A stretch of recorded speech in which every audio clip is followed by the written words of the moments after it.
Baik teman-teman sekalian, pada pagi ini semoga Allah berkahi kita lanjutkan kajian buku kita Sahih Hadis Qudsi. Dan kita akan membahas judul baru lanjutannya yaitu keutamaan berdoa dan sholat pada akhir malam. Jadi sebenarnya seperti nyambung dengan bahasan yang sebelumnya ya. Tetapi memang bahasan sebelumnya panjang lebar kita jelaskan keutamaan. Maka kita belum sempat menyelesaikan atau melanjutkan dengan bab ini. Ini bab bisa kita katakan berdiri sendiri dan kita coba akan bahas insya Allah. Hadis yang diangkat oleh penulis tepatnya hadis nomor 113 atau urutan 113 dari awal mempelajari buku ini dengan sanad sahih. Bunyinya dari Abu Hurairah radhiyallahu anhu bahwa Rasulullah sallallahu alaihi wasallam bersabda, "Yanzilu Rabbuna tabaraka wa ta'ala kulla lailatin ila as-sama'id dunya hina yabqa thuluthul lailil akhir. Yaqul man yad'uni fa astajib lah, man yas'aluni fa u'tiyah, wa man yastaghfiruni fa aghfir lah." Rabb kita yang maha suci lagi maha tinggi turun pada setiap malam ke langit dunia ketika tersisa sepertiga malam terakhir. Seraya berfirman, "Siapa yang berdoa kepadaku, maka aku akan mengabulkannya. Siapa yang memohon kepadaku, maka aku akan memenuhinya.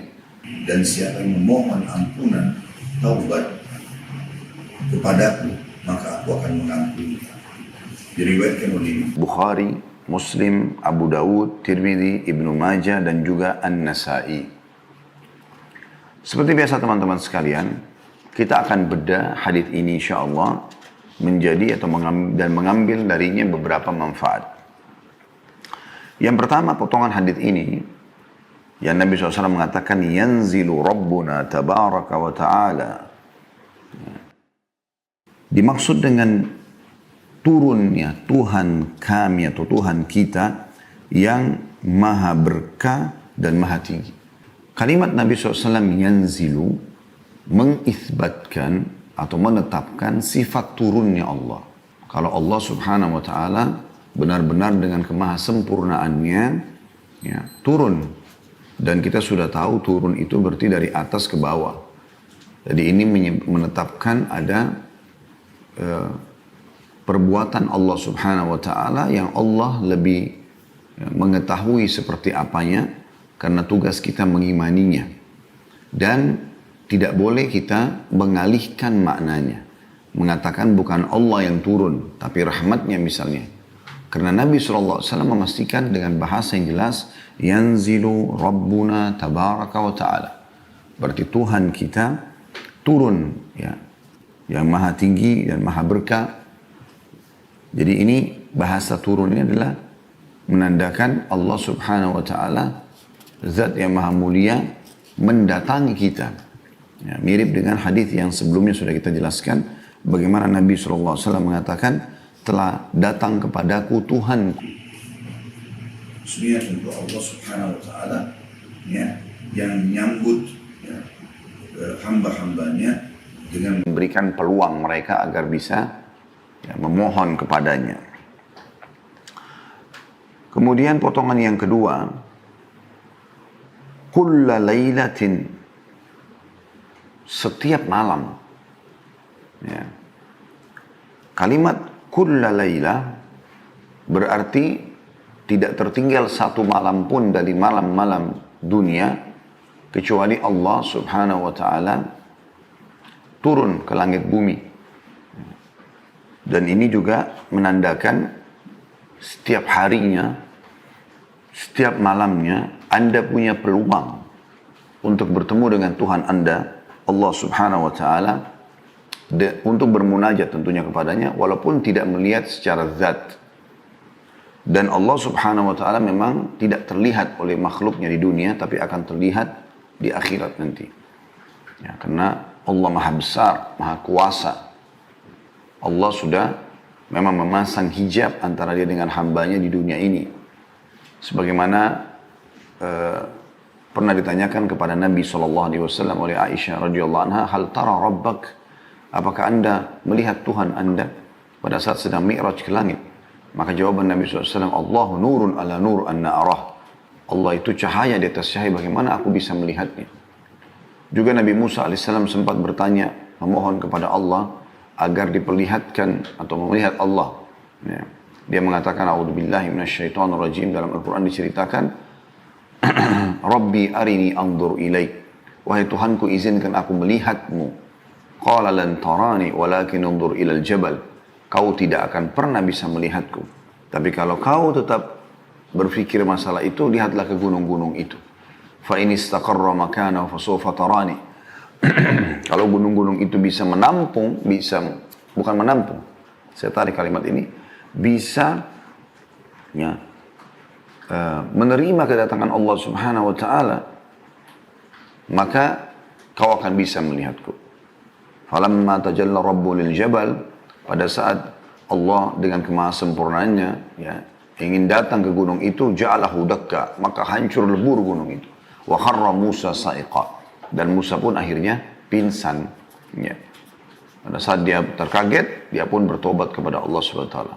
Dan Nabi SAW sudah mengatakan dalam sebuah hadis, kalian akan melihat pertama kali Tuhan kalian nanti di mahsyar dalam bentuk cahaya yang terang seperti bulan purnama di malam Lailatul Qadar.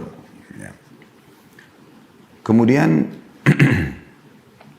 kalimat selanjutnya, ila sama'id dunya hina yabqa thuluthul lailil akhir, ke langit dunia pada saat tertinggal sepertiga malam. Kita ambil dulu potongannya di sini, ila sama'id dunya, ke langit ya, dunia.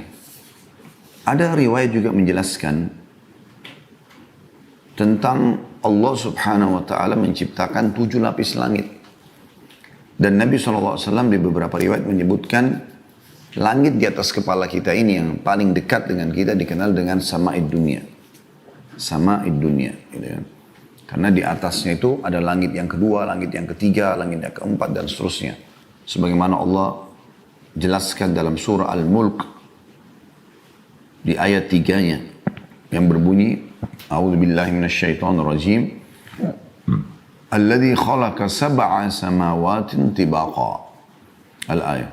Allah lah yang telah menciptakan 7 lapis langit tibaq, bersusun. Ya. Kemudian juga dalam surah Naba Allah SWT berfirman, sab'an shidada. 7 lapis langit yang sangat kokoh. Juga tentunya Nabi SAW menggambarkan pada saat beliau sedang mi'raj ke langit, beliau menggambarkan kalau di langit pertama ketemu dengan Adam, terus saja ketemu dengan nabi-nabi sampai di langit ketujuh ketemu dengan Ibrahim alaihi wassalam. Selanjutnya yang dimaksud dengan hina yabqa thuluthul lailil akhir, sewaktu tertinggal sepertiga malam. Yang dimaksud dengan sepertiga malam, sebagian ulama menggambarkan malam itu kita mulai hitung maghrib. Misal maghrib kita jam 6 sore misalnya. Subuh jam 5 pagi. Contoh saja ini. Dari ke jam 5 ini kurang lebih 11 jam. Nah 11 jam ini teman-teman dibagi 3. Jadi 6, 7, 8, 9, 10, 11, 12. Kemudian 1, 2, 3, 4, 5. Kurang lebih 11 atau 12 jam kalau kita hitungnya. Kalau kita hitung 12 jam, berarti 4 jam terakhir sebelum subuh. Dari jam 5 mundur 4 jam. Ya. 5, 4, 3, 2. Mulai jam 2 atau jam 1 malam sudah masuk sepertiga malam. Lalu yang menjadi inti bahasan kita sebenarnya dari hadis ini adalah firman Allah Subhanahu wa taala, yaqul may yad'uni fa astajibalah. Siapa di saat ini mau meminta kepadaku supaya aku berikan kepadanya. Wa may yas'aluni fa'utiyah. Dan siapa yang berdoa kepada aku terima pada saat ini. Dan siapa yang meminta kepada aku, minta apa saja selama kebaikan, aku akan penuhi. Wa man yastaghfiruni fa'aghfiralah. Dan siapa yang memohon ampun, aku akan mengampuninya. Ya, jadi ada 3 penawaran dari Allah Sang Pencipta kepada kita semua, dan itu terjadi di setiap malam, yaitu siapa yang memohon, meminta, silakan, aku akan berikan. Berdoa. Siapa yang khusus meminta tolong, maka aku penuhi. Siapa yang memohon ampun, aku akan maafkan. Ini kalau kita simpulkan ketiganya, sebenarnya berbicara masalah doa. Dan dalam doa kita kepada Allah Subhanahu wa Ta'ala, kita akan memohon hajat kita, menyampaikan kebutuhan yang kita harapkan Allah penuhi, dari makanan, minuman, pakaian, pekerjaan, pasangan hidup, anak-anak, kebutuhan kita. Termasuk kebutuhan akhirat, minta masuk surga dan seterusnya. Sisi yang lain kita juga minta kepada Allah agar dilindungi dari keburukan-keburukan yang akan menimpa kita. Seperti misalnya fitnah, ya, penyakit, kayak zaman kita sekarang wabah, ya, dan seterusnya. Juga dalam doa kita seringkali kita panjatkan juga agar dimaafkan kalau kita punya kesalahan. Supaya Allah Subhanahu wa Ta'ala sebagai Sang Pencipta, Sang Raja yang sebenarnya ridho dengan kita. Ini semua kita simpulkan dia masuk dalam doa. Dalam doa. Baik teman-teman, kita akan coba bedah lebih dalam tentang masalah ini. Karena doa ini memang sebuah ibadah, bahkan dia inti dari ibadah. Kita coba sama-sama membuka, kalau Anda bisa membuka aplikasi Al-Quran di handphone Anda. Buka surah Ghafir. Surah nomor 40, ayat 60. Surah nomor 40, ayat 60. Yang bunyinya, A'udzubillahi minasyaitonirrajim. Wa qala rabbukum ud'uni astajib lakum. Innal ladzina yastakbiruna an ibadati sayadkhuluna jahannama dakhirin. Artinya, dan Tuhanmu hai Muhammad telah bertitah, berkalam, berdoalah kepadaku. Niscaya aku atau akan ku perkenankan. Niscaya akan ku perkenankan bagimu. Sesungguhnya orang-orang yang menyombongkan diri dari berdoa kepadaku atau menyembahku, akan aku masukkan ke dalam neraka Jahannam dalam keadaan hina dina. Ayat ini sangat jelas. Memang fokus ke masalah doa tadi. Doa ini teman-teman curhat kepada Allah. Bahasa lain saya, manja kepada Allah. Allah mau kita manja kepadanya. Tanda kutip ya. Merengek, mohon. Bahkan Allah suka kalau hambanya terus memohon kepadanya. Walaupun nikmat itu sudah diberikan.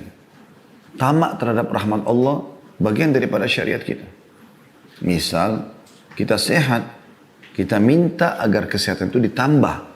Kita kaya, minta kaya itu akan ditambah. Kita sudah punya pekerjaan, keturunan, pasangan, minta diberkahi. Ya. Tamak terhadap rahmat Allah Subhanahu wa Ta'ala. Makanya dalam Al-Fatihah saja kita kalau sholat sering mengulangi ihdinas siratal mustaqim, ihdinas siratal mustaqim. Doa terus. Mohon kepada Allah Subhanahu wa Ta'ala agar terus dipandu, berikan jalan yang benar. Gitu. Dan di sini juga Allah memastikan, berdoalah kepadaku, niscaya aku atau akan kuperkenankan bagimu. Sebaliknya, Allah justru murkah kepada orang-orang yang tidak mau berdoa kepadanya, seakan-akan tidak butuh dengan Sang Pencipta. Ya. Tentu Allah raja yang berbeda dengan raja-raja manusia. Raja manusia, makin orang tidak minta padanya, dia makin senang. Gitu kan? Karena dia berharap hartanya tidak berkurang di sana. Tapi Allah Subhanahu wa Ta'ala berbeda. Dia justru menyuruh kita untuk mohon kepadanya. Dia suruh kita tamak terhadap rahmatnya.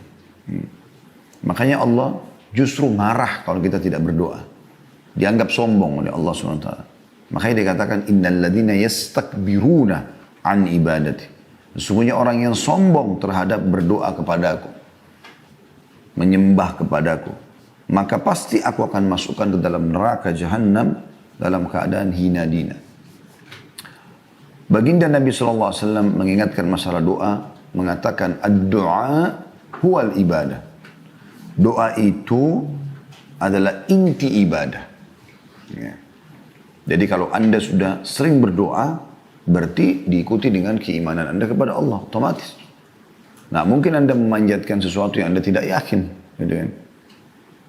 Dalam arti kata keberadaannya Allah SWT. Kemudian juga dengan berdoa, berarti memang Anda sudah minta kepada pemilik segala sesuatunya. Karena kalau kita sehat, yang miliki kita Allah, yang miliki kesehatan itu Allah, yang bisa mempertahankan dan menambahnya Allah. Kalau kita sakit, maka yang miliki kita Allah, yang miliki juga ya, penyakit itu adalah Allah, yang bisa menyembuhkan juga Allah. Juga Anda dari sisi yang lain, yang ketiga adalah menolak semua sesembahan selain Allah. Otomatis, ya. Anda tidak perlu berdoa lagi, memohon kepada selainnya. Juga sabda Nabi SAW dalam riwayat Tirmidzi, "Man lam yad'ullah yaghdab alaih." Siapa yang tidak memohon kepada Allah, justru Allah murka padanya. Ya. Juga dalam riwayat Tirmidzi disebutkan Nabi SAW bersabda, tidak ada sesuatu yang paling mulia di sisi Allah melebihi doa. Doa ini teman-teman sekalian, baik Anda lihat jawabannya atau belum Anda lihat jawabannya, tetap dia ibadah. Anda akan panen dalam bentuk pahala pada hari kiamat. Jadi nggak ada keraguan untuk terus berdoa kepada Allah Subhanahu wa taala. Ya. Ibnu Hajar coba menjelaskan bahwa Imam At-Taibi berkata, sebaiknya hadis Nu'man secara bahasa artinya berdoa menunjukkan hadis Nu'man tadi itu hadis tentang masalah doa itu adalah inti ibadah. Ya. Siapa yang tidak berdoa maka Allah murka padanya. Ya. Kata beliau, harusnya difahami artinya berdoa menunjukkan sikap berendah atau berserah diri dan membutuhkan Allah, karena tidak dianjurkan ibadah selain berserah diri dan tunduk kepada pencipta serta merasa butuh kepada Allah. Oleh karena itulah Allah menutup dengan firman-Nya, sungguhnya orang yang menyombongkan diri dari menyembahku atau berdoa kepadaku. Dalam ayat ini orang yang tidak mau tunduk dan berserah diri kepada Allah disebut dengan orang yang sombong. Sehingga berdoa mempunyai keutamaan di dalam ibadah, dan ancaman bagi mereka yang tidak mau berdoa adalah hina dina. Disebutkan dalam Fathul Bari, jilid 11, halaman 98. Ada hal yang perlu Anda tahu dalam berdoa teman-teman, ada namanya tahapan berdoa. Rasulullah SAW bersabda, tidak seorang muslim pun di muka bumi ini berdoa pada Allah kecuali Allah akan menjawabnya. Gak ada doa yang Anda panjatkan yang Allah tidak jawab. Akan tetapi, kata Nabi SAW, bisa melalui salah satu dari 3 tahapan atau 3 hal. 3 keadaan. Yang pertama, Allah berikan langsung di dunia seperti permintaannya. Misal, ya Allah sembuhkanlah aku, maka Allah sembuhkan. Ya Allah beri aku rezeki, tiba-tiba dapat rezeki. Ya. Allah langsung memberikan jawabannya. Atau, kata Nabi SAW, Allah hilangkan kesusahan yang menimpanya. Ya. Sampai Ibnu Qayyim rahimahullah menitikberatkan mengatakan, seseorang misalnya berdoa, ya Allah sembuhkanlah anakku. Lalu ia berkata, aku sudah berdoa selama 10 tahun tapi Allah belum berikan atau belum menerima. Ini kekeliruan, kata beliau. Karena bisa saja tanpa doa maka anak itu jadi lebih parah atau mati. Tetapi dengan doa kepada Allah yang Maha Pemurah, hilanglah musibah yang akan menimpahnya. Yang ketiga, Allah simpankan untuknya pada hari kiamat yang Allah gantikan dengan pahala yang banyak. Di dalam sebuah athar disebutkan, sesungguhnya hamba-hamba yang rajin berdoa akan menemukan pahala yang melimpah pada hari kiamat. Maka pada saat itu mereka berharap bila semua doa mereka di dunia ya, kepada Allah yang Maha Sempurna ya, terlambatkan jawabannya dan diterima pada hari kiamat karena besarnya mereka dapatkan. Pada saat Allah yang Maha Pemurah menerlambatkan jawaban doa Anda di dunia, karena itu semua karena Allah Maha mengetahui lebih baik dan lebih tahu yang terbaik. Ibaratnya seperti bila anak minta izin kepada orang tuanya atau minta kepada orang tuanya lebih tahu ya, mana yang terbaik buat anaknya. Jadi kalaupun misalnya anaknya mau minta mohon izin kepada orang tuanya akan jalan dengan fulan atau fulana, dan orang tua tahu anak yang diajak jalan ini buruk, narkotika lah, pezina lah, apalah segala macam itu. Saya yakin sehebat apapun anak Anda memohon, retorika apapun yang digunakan Anda tidak akan berikan. Izinkan, karena Anda tahu itu. Ini ibaratnya saja, gitu ya. Saking dahsyatnya doa, sampai kata Nabi SAW, la yaruddul qadha illa doa. Dalam hadis riwayat Tirmidzi. Tidak akan mungkin ada yang bisa menolak takdir kecuali doa. Sementara takdir Allah SWT kita sudah tahu, tidak akan mungkin berubah, gitu ya. Tapi Nabi SAW sampaikan masalah itu. Sampai kata Nabi SAW, doa itu kalau dipanjatkan, maka dia bersaing ke langit dengan takdir. Maka bisa ini mengalahkan ini atau ini mengalahkan ini. Baik teman-teman, kita masuk lebih dalam lagi membahas tentang syarat-syarat diterimanya doa. Kalau Anda mau doa Anda diijabah, diterima, ada syarat-syaratnya. Yang pertama sekali adalah ikhlas. Sebagaimana Allah sebutkan dalam surah Al-A'raf, surah nomor 7 ayat 29. Yang bunyinya, A'udzubillahi minasyaitonirrajim, Al-A'raf, surah nomor 7 ayat 29. Qul amara rabbi bil qisṭa wa aqimu wujuhakum 'inda kulli masjidin wad'uuhu mukhlishina lahu ad-din kama bada'akum ta'udun. Katakanlah hai Muhammad kepada semua pengikutmu, Tuhanku menyuruh menjalankan keadilan. Dan katakan pula, luruskanlah mukamu atau dirimu di setiap sholat arah kiblat. Dan berdoalah, ini saksi bahasan kita, pada Allah dengan mengikhlaskan ketaatanmu kepadanya. Sebagaimana dia Allah telah menciptakan kamu pada permulaan, demikian pula lah kamu akan kembali kepadanya. Jadi sini ada perintah untuk ikhlas. Juga sabda Nabi SAW riwayat Abu Daud, Inna Allah la yaqbalu amalan illa ma kana khalisan liwajhi. Allah tidak akan terima amal kecuali ikhlas kepadanya. Jadi kalau teman-teman berdoa, jangan sama sekali ada indikasi riak. Karena lawan ikhlas adalah riak. Ingin pamer, ingin dipuji. Ya. Dan setiap kali ada masuk sedikit masalah itu, stop. Langsung berhentikan. Ya. Lawan dia. Jangan ikuti bisikan syaitan. Karena syaitan selalu mengajak kita negosiasi. Yang kedua, syarat diterimanya doa, memuji Allah atau tahmid. Dan juga membaca salawat kepada Nabi SAW. Sebagaimana Nabi SAW bersabda kepada seseorang sahabat yang masuk masjid tiba-tiba mengatakan, Allahumma gfirli, ya Allah ampunilah aku. Kata beliau, sungguh orang ini sangat tergesa-gesa. Kalau saja ia memuji Allah dan membaca salawat kepadaku. Juga sabda Nabi SAW, semua doa yang tidak membaca salawat kepadaku akan terhijab atau tertahan. Yang ketiga, syaratnya khauf dan tamak. Maksudnya diikuti dengan rasa takut. Ya. Jangan sampai doa ini nggak diterima supaya Anda terus semangat berdoa dan tamak terhadap rahmat Allah. Artinya meminta sesuatu yang besar kepada zat yang maha besar. Dari hal kecil sampai yang besar Anda minta kepada Allah. Selama itu bukan mustahil dalam ciptaan Allah. Seperti misalnya jangan minta, ya Allah hilangkan malam. Kan tidak mungkin. Itu sunnatullah, Allah ciptakan malam akan selalu ada. Gitu kan. Begitu juga misalnya meminta agar nggak usah ada, ya Allah hilangkan semua wanita, hilangkan semua laki-laki, nggak mungkin, gitu kan. Seperti itulah.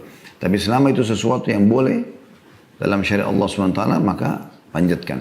Allah sebutkan dalam syarat yang ketiga, khauf dan tamak, rasa takut, tidak diterima doanya, sehingga dia terus maksimal berdoa, dan tamak artinya berharap agar diberikan tambahan dari karunia Allah SWT. Disebutkan dalam surah Al-A'raf, surah nomor 7 ayat 56. Jadi surah yang seperti tadi ya, tapi ini ayat 56-nya. Kalau tadi masalah ikhlas Al-A'raf 29. Kalau ini Al-A'raf 56. A'udzu billahi minasyaitonir rajim wa la tufsidu fil ardi ba'da islahiha. Wa la tufsidu fil ardi ba'da islahiha wad'uuhu khaufan wa tama'a inna rahmatallahi qaribun minal muhsinin. Dan janganlah kamu membuat kerusakan di muka bumi. Allah mau kita nikmati, jangan merusak, jangan ganggu orang, jangan ganggu lingkungan.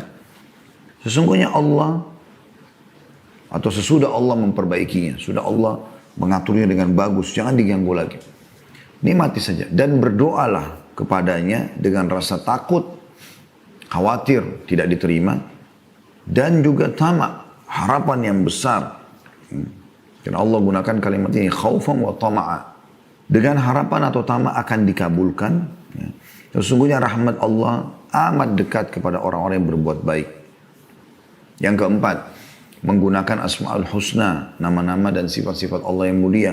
Allah sebutkan dalam surah Al-A'raf, masih surah yang sama, ayatnya 180. A'udzu billahi minasyaitonir rajim, walillahil asma'ul husna fad'uuhu biha. Wa dharul ladzina yulhiyuna fi asma'ihi sayujzauna ma kanu ya'malun.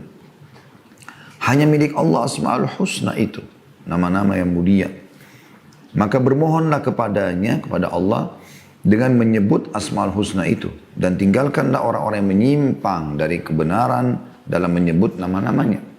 Nanti mereka akan mendapat balasan terhadap apa yang telah mereka kerjakan. Jadi makna daripada ayat ini, gunakan nama-nama. Misalnya, Ya Ghafur, wahai zat yang maha pengampun, Ighfirli, maafkanlah aku. Wahai zat yang maha agung, Ya Azim, Azim sya'ni, agungkanlah perkaraku atau urusanku. Maksudnya, buatlah aku jadi punya kedudukan, punya jabatan, punya harta, punya nama harum, dan seterusnya. Misalnya Tawwab, wahai zat yang menerima taubat hambanya, tub alaiya, terimalah taubatku. Kemudian juga yang lainnya Ar-Rahman, Ar-Rahim, yang maha pengasih lagi maha penyayang. Irhamni, kasihanilah aku. Ya Razzaq, wahai zat pemberi rezeki, urzukni, berikanlah aku rezeki, dan seterusnya. Yang kelima, makanan, minuman, pakaian halal. Ini syarat terimanya doa. Dalam sebuah hadits Bukhari, kata Nabi SAW, sesungguhnya ada seseorang yang memohon pada Allah dalam keadaan badannya kurus, kumuh, dan tidak menggunakan alas kaki. Tetapi bagaimana Allah menerima sementara makanan, minuman, juga pakaiannya haram. Yang keenam, tidak meminta yang haram. Kalau tadi itu makanan, minuman, pakaian haram. Kalau ini tidak meminta yang haram. Nabi SAW bersabda, sungguhnya Allah itu suci, tidak menerima kecuali yang suci dan bersih. Inna Allah tayyibun la yakbalu illa tayyiba. Dan juga dalam hadis yang lain, Inna Allah jamilun yuhibbul jamal. Allah itu indah, sempurna, suka semua itu. Dan maksud dalam maknanya adalah tidak memohon yang haram, karena yang haram itu tidak suci. Yang ketujuh, syarat diterimanya doa adalah muslim. Adalah muslim, sebagaimana sabda Nabi SAW pada saat ada beberapa Yahudi yang lewat di hadapan beliau lalu mengatakan, Assalamualaikum, kematian buat kalian.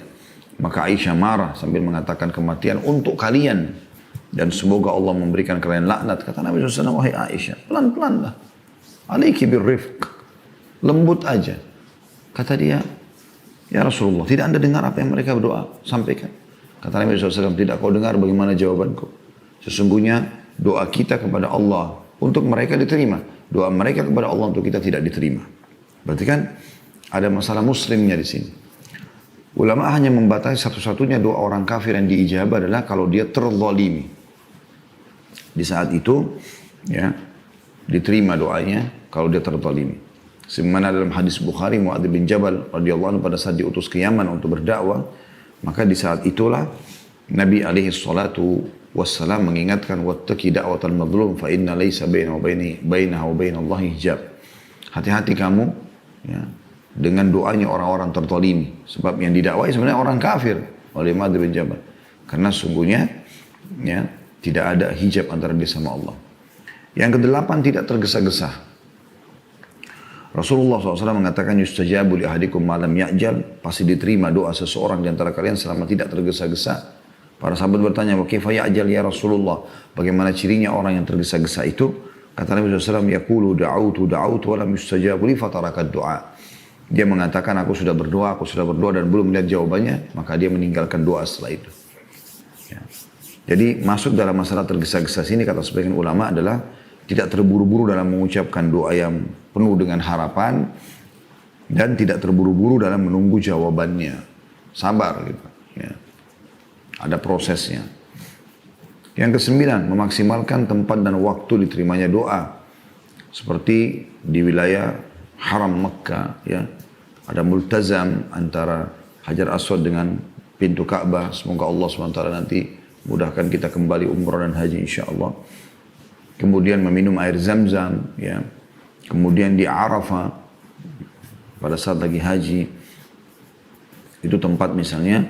Kemudian waktu sepertiga malam, sebagaimana dalam bahasan hadis kita, pada saat sujud, ya.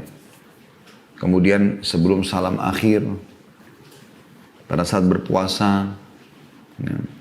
Baik itu sementara puasa ataupun pada saat nanti menjelang buka puasa, sebagaimana insya Allah kita juga akan masukin sebentar lagi Ramadan. Semoga Allah mudahkan insya Allah dan berkahi waktu dan juga ya, ibadah kita. Kemudian musafir, pada saat hujan sedang turun, sedang berkecamuk peperangan antara azan dan iqamah, doa orang tua untuk anaknya, anak soleh untuk orang tuanya, doa setiap muslim untuk muslim yang lain, dan akhir waktu asar pada hari Jumat. Ini kurang lebih yang disebutkan dalam riwayat-riwayat. Kalau tertinggal sepertiga malam, hadis tadi yang sudah kita sebutkan. Saat sujud adalah hadis Nabi SAW riwayat Bukhari, akrabu abdu ila rabbih wa huwa sajid. Ya. Wa akthiru fihi doa. Paling dekatnya seorang hamba dengan Allah pada saat dia sujud, berbanyak doa. Ya. Kemudian sebelum salam akhir, setelah Nabi SAW ajarkan doa-doa sebelum salam, beliau mengatakan setelah itu, falyadu umaisya, boleh orang berdoa apapun yang dia inginkan. Berpuasa, ya. Dan juga musafir digabungkan dalam hadis. Ya. Sebenarnya orang puasa juga ada riwayat sendiri. Kata Nabi SAW, sesungguhnya orang yang puasa ya, memiliki waktu yang diijabah oleh Allah Subhanahu Wa Taala. Riwayat lain menjelaskan pada saat menjelang buka puasa, tapi umumnya mulai dia puasa ya, dari setelah pas sahur sampai menjelang buka puasa semuanya waktu mustajab. Musafir pun begitu, kata Nabi SAW, dua yang tidak ragu lagi doanya diijabah atau tidak ditolak, yaitu orang yang berpuasa dan musafir. Juga pada saat hujan sedang turun, pernah hujan turun, Nabi SAW mengatakan ini rahmat Allah sedang turun, berdoalah. Pada saat perang lagi berkecamuk, kata Nabi SAW dalam sebuah hadis yang sahih, ya, bahwasanya di seperti keadaan inilah pada saat perang lagi berkecamuk, doa tidak ditolak. Kemudian juga antara azan dan iqamah sudah masyhur, kata Nabi SAW dalam hadis, tidak akan ditolak doa antara azan dan iqamah. Doa orang tua buat anaknya, ya, sabda Nabi SAW, ya, termasuk doa yang mustajab adalah doa orang tua buat anaknya. Ya. Makanya orang tua tidak boleh sembarangan mengucapkan kata-kata yang buruk sehingga menjadi doa buat anaknya. Begitu juga anak soleh yang mendoakan orang tuanya. Kita tahu dalam hadis yang masyhur kan, kalau anak Adam meninggal dunia terputus sumber pahalanya kecuali dari tiga, sedekah jariyah, ilmu bermanfaat, atau anak soleh yang mendoakan. Itu juga doa setiap muslim untuk muslim yang lain. Kata Nabi SAW dalam hadis sahih, doa muslim terhadap untuk muslim yang lain ala zahril ghaib, tidak bertemu, tidak berhadapan, dia doakan saudaranya dari tempat lain pada saat dia lagi sholat, pada saat selepas sholat, pada saat antara azan dan iqamah dan seterusnya. Dan juga akhir waktu asar atau selepas asar di waktu hari Jumat. Boleh juga di hari Jumat, ya.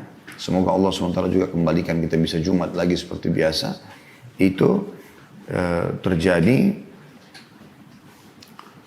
juga di saat khatib lagi duduk di khutbah kedua sampai diiqamahkan sholat. Dan ini dua-dua ada riwayatnya.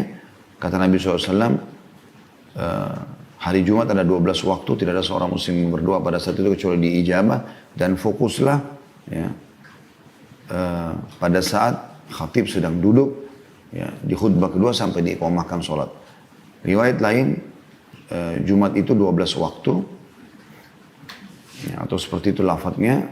Saya tidak terlintas sekarang tepat lafadznya, tapi Nabi SAW mengatakan bahwasanya ya, waktu mustajab ya, di hari Jumat itu adalah selepas asar sampai terbenam matahari. Ada banyak kisah-kisah tentang mustajabnya doa Nabi SAW, dan itu terlalu banyak bahasanya tentunya. Tapi di antaranya pernah ada seseorang datang kepada Nabi SAW, Nabi lagi khutbah Jumat. Kemudian orang ini tiba-tiba teriak-teriak mengatakan, ya Rasulullah dari luar masjid. Maka Nabi SAW mengatakan, malak, ada apa dengan kamu? Lagi khutbah, dia berhentikan khutbah.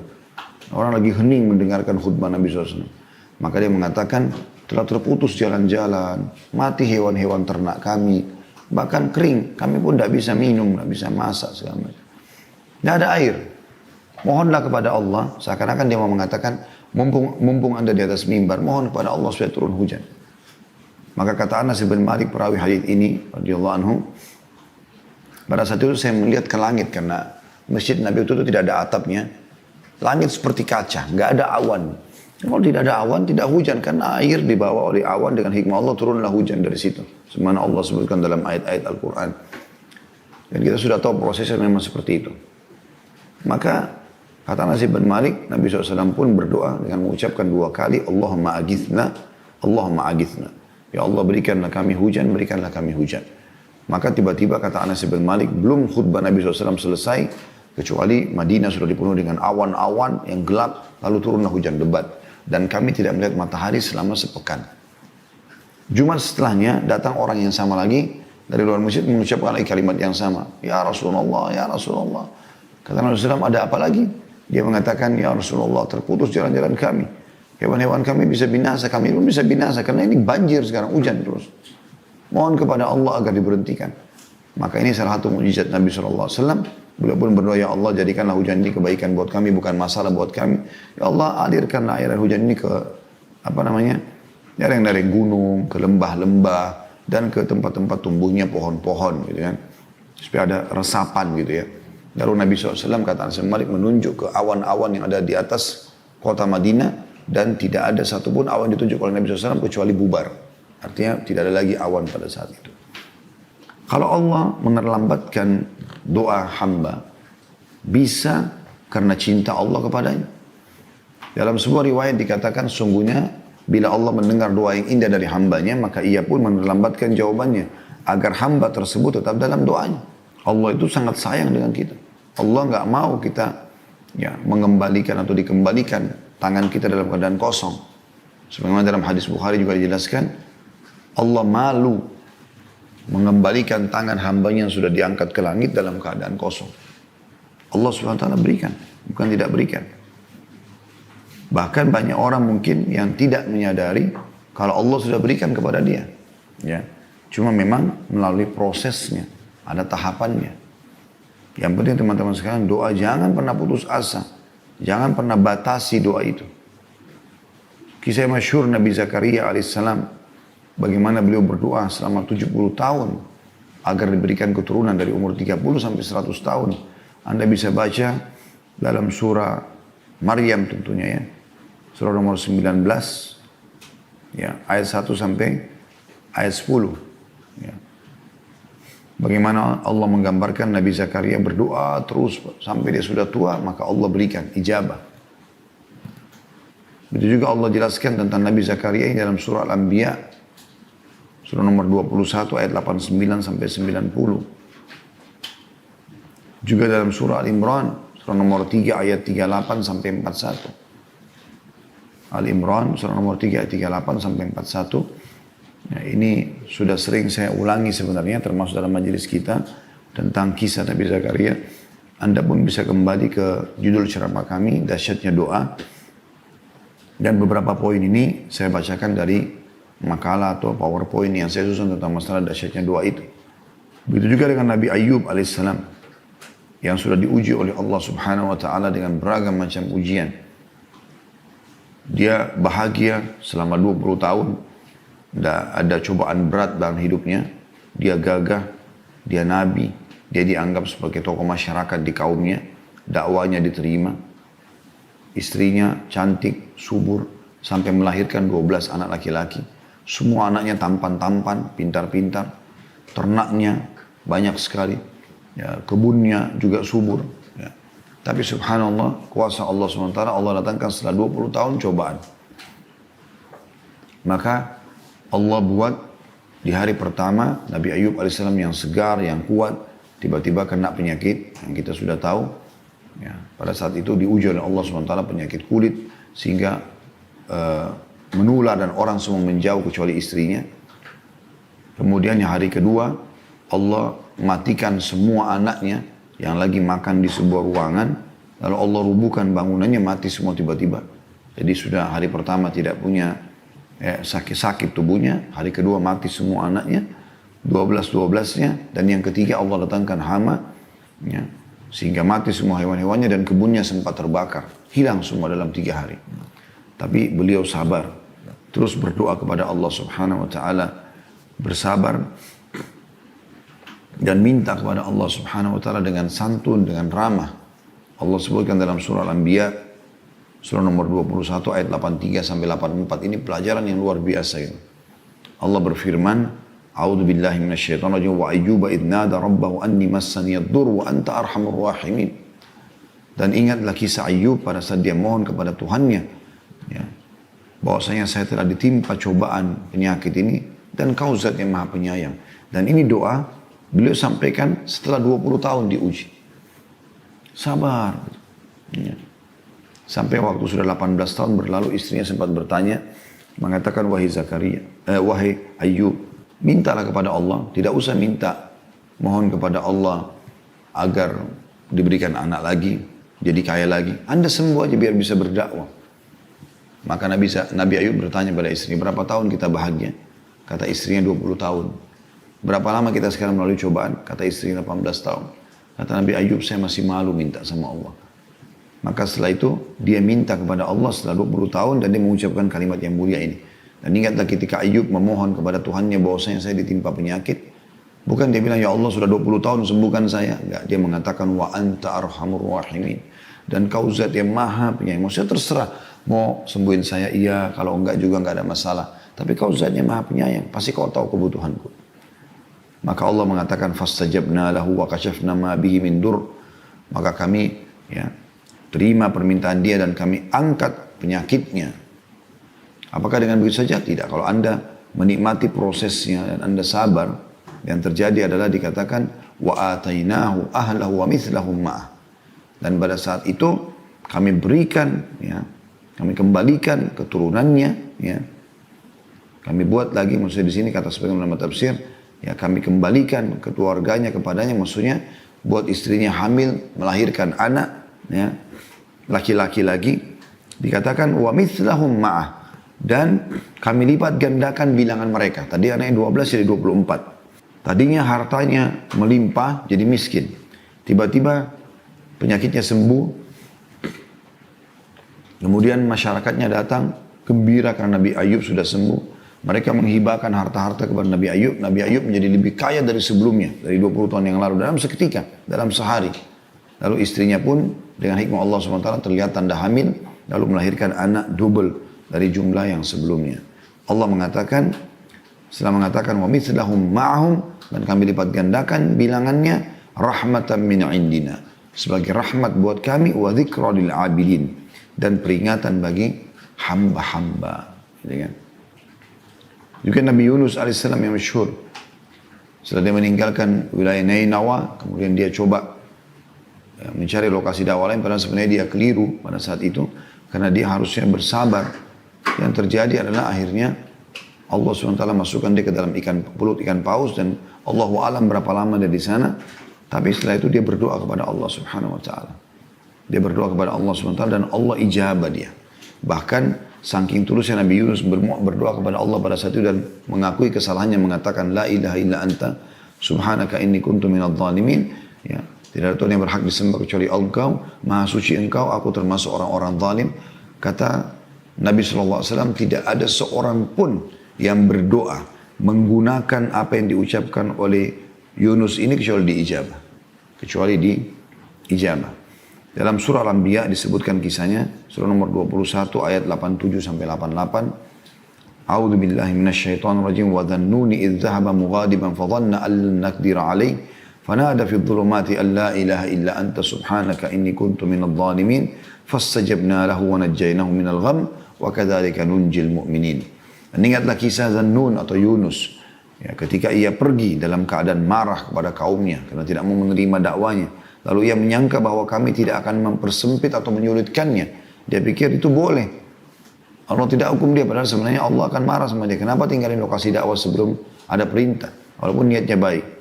Maka ia menyeru dalam keadaan yang sangat gelap di perut ikan, bahwa tidak ada Tuhan selain Engkau, maha suci Engkau. Sesungguhnya aku termasuk orang-orang yang berbuat zalim. Itu ayat 87-nya Al-Anbiya. Ayat 88-nya maka kami perkenankan doanya dan menyelamatkannya dari kedukaan itu, dan demikianlah kami selamatkan orang-orang beriman. Surah Yunus juga disebutkan tentunya dalam surah Saffat yang masyhur. surah nomor 37 ayat 139 sampai 148 ya. Itu disebutkan kisah Nabi Yunus kurang lebih mirip seperti tadi tapi lebih terinci sedikit ya. Surah Shafat surah nomor 37 ayat 139 sampai 148. Ibnu Qayyim berkata rahimahullah berhubungan dengan masalah doa ini, perumpamaan hamba yang belum Allah Maha Tinggi beri jawaban doanya seperti seorang anak yang ibunya sedang marah padanya, lalu ibunya mengusirnya keluar rumah dan menutupkan pintu rumah untuknya. Kira-kira apa yang akan dilakukan si anak tadi? Tanda tanya. Apakah ia lalu pergi atau meminta maaf dan memohon pada ibunya agar dibukakan pintu lagi? Tentu Anda sudah tahu jawabannya. Yang pasti kata beliau, si anak akan terus minta maaf dan memohon pada ibunya agar dimaafkan dan dibukakan lagi pintu. Dan ketahuilah, saat si anak terus memohon, maka hati sang ibu tersentuh dan tidak tega bila tidak memaafkan dan membukakan pintu lagi untuknya. Yakinlah Allah Maha Pengasih, jauh lebih pengasih dari ibumu. Maka bila belum kelihatan jawaban doa, maka lebih giatlah dalam berdoa lagi. Tentu teman-teman sekalian banyak sekali doa-doa pilihan dan ini saya sarankan teman-teman hafal doanya. Di antaranya pernah seseorang ya, berkata kepada Nabi SAW, ya Rasulullah, doa udah terlalu banyak. Saya juga ingin doa yang bisa mendapatkan semua kebaikan. Bisa nggak Anda pandu? Kata Nabi SAW, coba baca. Allahumma inni as'aluka khaira ma sa'alaka minhu nabiyyuka wa abduka Muhammadin sallallahu alaihi wasallam. Ya Allah, aku memohon kepadamu semua kebaikan yang pernah diminta dan dimohon oleh nabimu dan hambamu Muhammad sallallahu alaihi wasallam. Wa a'udzu bika min syarri masta'adzaka nabiyyuka wa abduka Muhammadin sallallahu alaihi wasallam. Dan aku berlindung kepadamu dari semua yang telah nabimu berlindung darinya. Ya, nabimu dan hambamu Muhammad SAW berlindung darinya. Wa antal musta'an wa alaikal balaq. Tempat mula kami meminta tolong dan dari mula jawaban daripada permohonan itu. Ini termasuk doa yang merangkum semua kebaikan yang Nabi SAW pernah minta dan minta memohon agar dijauhkan dari semua keburukan yang pernah Nabi berlindung darinya. Juga ada potongan doa ringkas, Allah maj'al kullu makduri khaira. Ya Allah, jadikanlah semua takdirku kebaikan. Allahumma ja'al kullu makduri khaira. Kemudian juga ada doa yang lain, Allahumma inni a'udzubika min zawali ni'amik. Nah, ini doa diperlukan di zaman kayak kita sekarang ya. Minta Allahumma inni a'udzubika min zawali ni'amik. Ya Allah, aku berlindung kepadamu jangan sampai nikmatmu terangkat dariku.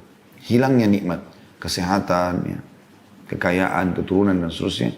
Wa tahawuli afiyatik, dan teralihkannya kesehatan kepada sakit. Wa fujaati nikmatik, dan tiba-tibanya datang hukumanmu. Wa jami'i sakhatik, dan semua kemurkahanmu. Yang terakhir teman-teman sekalian adalah doa yang masyhur juga diajarkan Nabi SAW. Allahumma inni as'aluka khaira kulli ajilihi wa ajili. Ya Allah, aku minta semua kebaikan, baik yang sudah dekat ataupun yang masih jauh. Ma'alimna minhu ma lam na'lam, apa yang kami ketahui dan kami tidak ketahui. Wa na'udzubika min syarri kulli, dan kami berlindung kepadamu dari seluruh keburukan ajilihi wa ajili. Ya, yang sudah dekat ataupun yang masih jauh. Ma'alimna minhu ma lam na'lam, apapun yang kami ketahui ataupun kami tidak ketahui. Jadi kita minta kepada Allah Subhanahu wa ta'ala agar diberikan yang terbaik semuanya. Dan juga doa yang masyhur tentunya yang sudah tidak asing bagi teman-teman.